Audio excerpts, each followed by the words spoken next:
Il y a 50 ans, le 5 mars 1973, deux avions venant d'Espagne se dirigeant vers Londres entraient en collision dans le ciel au-dessus de la Planche en Loire-Atlantique. Une catastrophe qui a fait 68 morts dans l'un des avions. L'autre avait réussi à se poser par chance. Hier, la commune de la Planche a commémoré ce triste anniversaire avec les habitants et les familles des victimes. Reportage d'Anne Bertrand.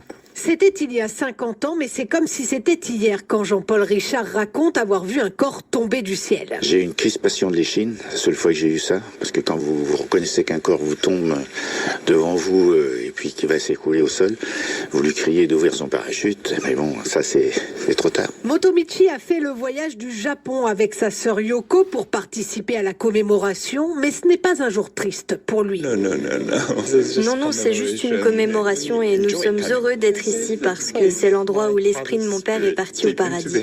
Aileen, elle, est anglaise et vient pour la première fois à la Planche à 82 ans. Son mari était un des membres d'équipage. C'est un jour très émouvant pour moi, du temps à passer, mais je n'ai jamais oublié. Jamais. Ce 5 mars 1973, il y a une grève des aiguilleurs du ciel, des militaires les remplacent et ils attribuent la même altitude de vol aux deux avions. Aileen leur en a longtemps voulu. J'étais très fâchée au début, les contrôleurs aériens étaient en grève et je me demande bien qui étaient ces gens qu'ils ont mis à la place. Ils n'y connaissaient rien. Le ciel est quand même assez grand. Gérard était lui agriculteur à la Planche. Avec son tracteur, il aide les secours à récupérer les corps dans les champs. On s'est mis à chercher les victimes, quoi.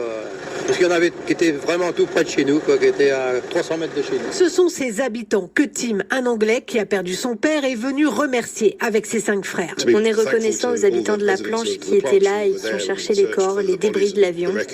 Et à l'époque, il n'existait pas de cellule psychologique. Jean-Paul Richard a mis 30 ans avant de pouvoir parler de cet accident. Il m'a fallu un paquet de temps avant de me libérer de ça. Reportage Anne Bertrand sur cette commémoration hier à la Planche.